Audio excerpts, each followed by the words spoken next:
Right, so I got the oil pan off, all the boring stuff. Here's the meat and potatoes of this engine. I'm not going to be able to pull off the crank because I don't have a balancer puller at the moment.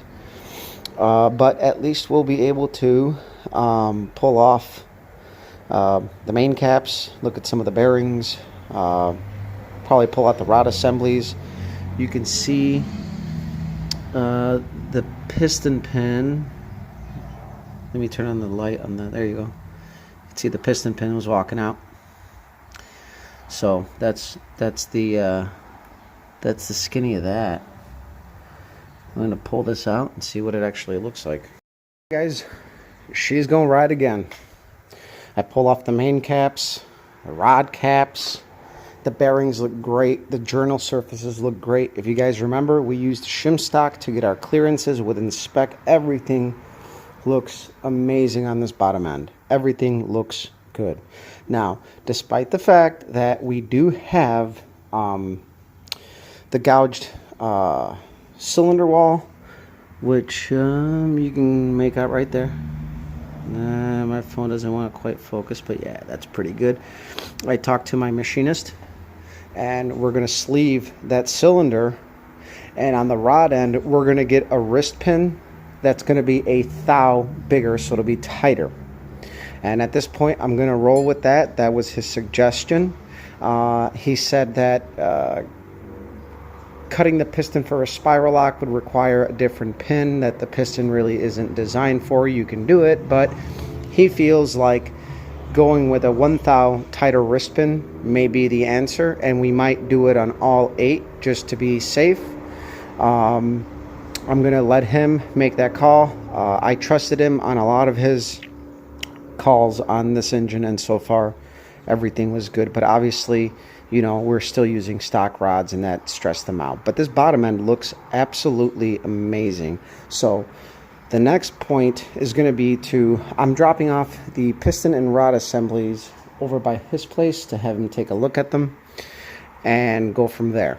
And then I have to drop off the block so we can cut it, sleeve it, machine it, and we're going to be ready to rock and roll. Now, then this engine can go back together. I mean, everything looked good. This engine is clean. The bearings look, I mean, even though we got 30 passes, we had a bunch of shit with the old oil pump that went wrong, and then we had the distributor pin that sheared, and we were grinding the block, and then we were scuffing the side of the piston with the wrist pin. So I am so impressed with the fact that none of that shrapnel went through the oiling system, and the filter did its job. Everything, the magnetic drain plug did its job, and everything is in good shape. So this engine's worth saving, and I think this is going to keep us in the game. The next step would be to pull that engine out and figure out why the fuck we're not making oil pressure. So the first thing I'm going to do, the quickest thing I'm going to do, is pull that engine out. I'm going to buy a high volume oil pump, just put it on there, and I have a trough. I'm going to fill it with oil, and I'm going to prime it.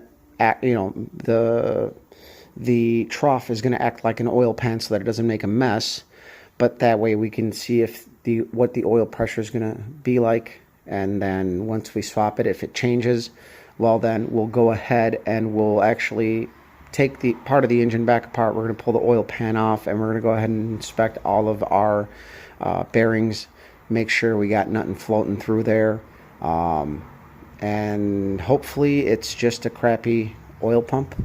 It was blueprinted, but that doesn't mean that it was good. I mean, the oil pump in that engine is older, so there could have been a burr in there or something. It is what it is, but I mean, it's not knocking, it's not smoking, it's not making any noises. So much like this engine, I think the pressure relief valve is stuck. It just happens to be stuck in a position where it's not building much pressure, so open or closed. I'm trying to think here. I think it would be, I would assume open, because we're not pinching off the oiling system. So whatever. It's been a while, but I'm glad I came out here and did this today, because it's a kind of a sigh of relief, and we have time. Hopefully the machinist can turn it around. And on the J heads, I'm going to check all the valves. Some of the guides are a little loose, but I'm going to put fresh valve seals on all of them, which should also help square them up since I use a positive type Viton seal in there. And as long as all of the valves on the underside look clean, not wet, not gunky, I'm going to just run the J heads again as is, and then probably freshen them up over the winter. So we have our options to go with. Or I could put that top end on this engine and it would be very similar because it's a zero deck block. There's that option as well. So call in your votes right now. We can either do that top end or the J-headed top end. I actually kind of like the J-headed top end because it was kind of going against the grain, and it did run an 1158 first time out, so there's that. But yeah, saving this engine would be easier because we already know the tune, we already know our problems, we already know where to go with it. So that's it. I'll let you guys go. Share, like, subscribe. That's just a little update. I got out here today this morning because my wife was still sleeping, so I'm done with this. I gotta actually fix her car now, so bye.